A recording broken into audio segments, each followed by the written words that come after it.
আসসালামু আলাইকুম, স্বাগতম জানাচ্ছি বিবিসি নিউজ আন্তর্জাতিক সংবাদে।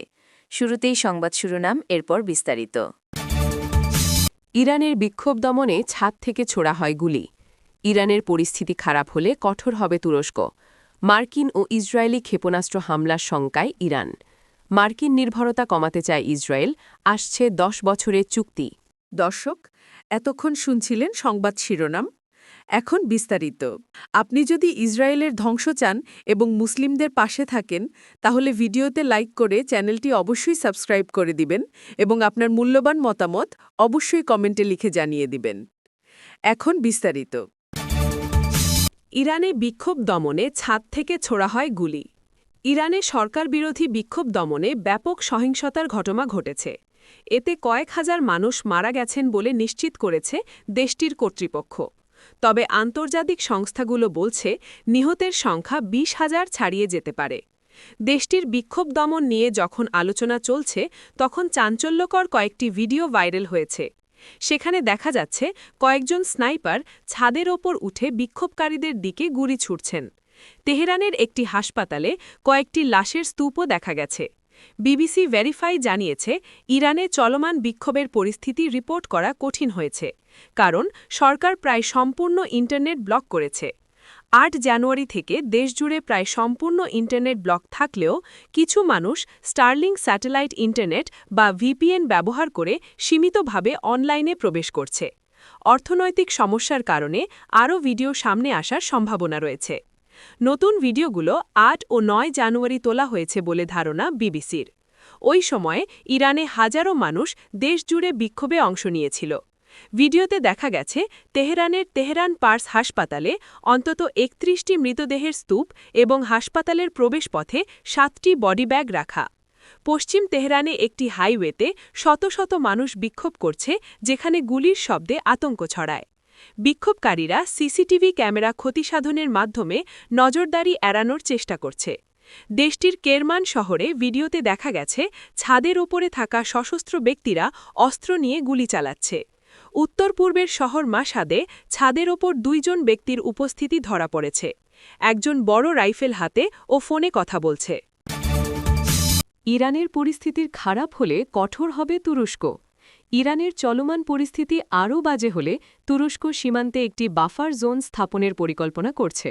আঙ্কারা চাচ্ছে, যদি সবচেয়ে খারাপ পরিস্থিতি ঘটে, অর্থাৎ তেহরান সরকারের পতন হয়, তবে তারা সীমান্তে ঢল ঠেকাতে কঠোর অবস্থান নেবে। বৃহস্পতিবার ২৭ জানুয়ারি তুর্কি পররাষ্ট্র মন্ত্রণালয়ের শীর্ষ কর্মকর্তারা পার্লামেন্টের রুদ্ধদ্বার বৈঠক করেন। সেখানে আইন প্রণেতাদের জানানো হয়, আঙ্কারা কয়েকটি সম্ভাব্য পরিস্থিতি মোকাবেলার জন্য প্রস্তুতি নিচ্ছে। ওই বৈঠকে অংশ নেওয়া ২ জন কর্মকর্তা মিডল ইস্ট আইকে জানিয়েছেন, বৈঠকে একজন কর্মকর্তা বাফার জোন শব্দটি ব্যবহার করেছেন। মূলত তুরস্ক অস্থির থাকা ইরানের শরণার্থী প্রবেশ আটকাতে চাচ্ছে। তবে অন্য একজন অংশগ্রহণকারী বাফার জোন শব্দটি ব্যবহার করেননি বলে জানিয়েছেন, যদিও তারা সীমান্তের বাইরে অতিরিক্ত ব্যবস্থা নেওয়ার ইচ্ছা প্রকাশ করেছেন। চলতি মাসের শুরুতে তুর্কি প্রতিরক্ষা মন্ত্রণালয় জানিয়েছে, তারা ৫৬০ কিমি দীর্ঘ ইরান সীমান্তে নিরাপত্তা ব্যবস্থা শক্তিশালী করেছে। এর মধ্যে রয়েছে ২০৩টি ইলেকট্রো অপটিক টাওয়ার, ৪৩টি লিফট-সহ টাওয়ার, ৩৮০ কিমি দৈর্ঘ্যের মডিউলার কংক্রিট প্রাচীর, ৫৫৩ কিমি দৈর্ঘ্যের প্রতিরক্ষা খাল এবং সীমান্ত এলাকা ২৪ ঘণ্টা নজরদারি করা হচ্ছে ড্রোন দিয়ে। ইরানের সরকার বিরোধী বিক্ষোভ মূলত দ্রুত মুদ্রাস্ফীতি এবং দেশটির মুদ্রার অবমূল্যায়ন কেন্দ্র করেই হয়।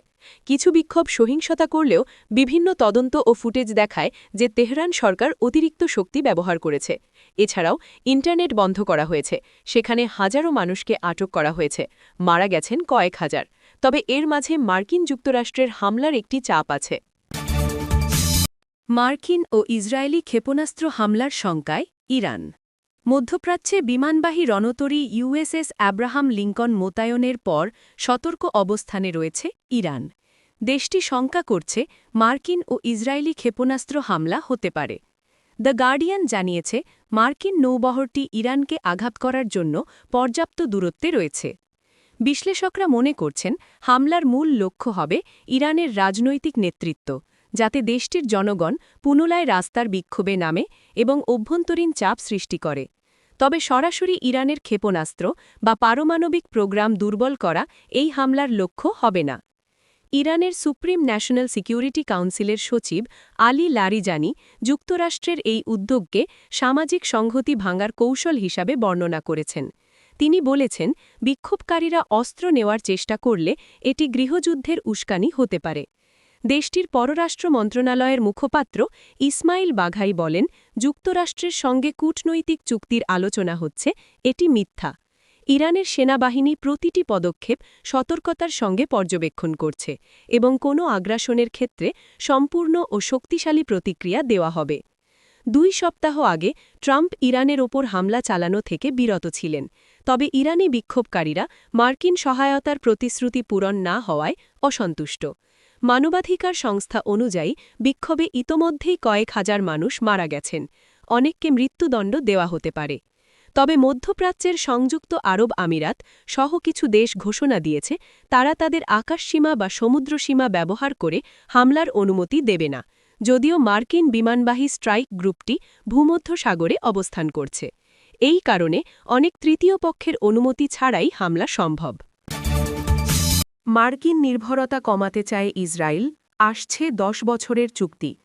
যুক্তরাষ্ট্রের সঙ্গে নতুন 10 বছর মেয়াদী নিরাপত্তা চুক্তি করতে খসড়া প্রস্তুত করছে ইসরায়েল। মধ্যপ্রাচ্যের দখলদার দেশটি চায় আমেরিকার সামরিক সাহায্যের অর্থ কমিয়ে আনতে।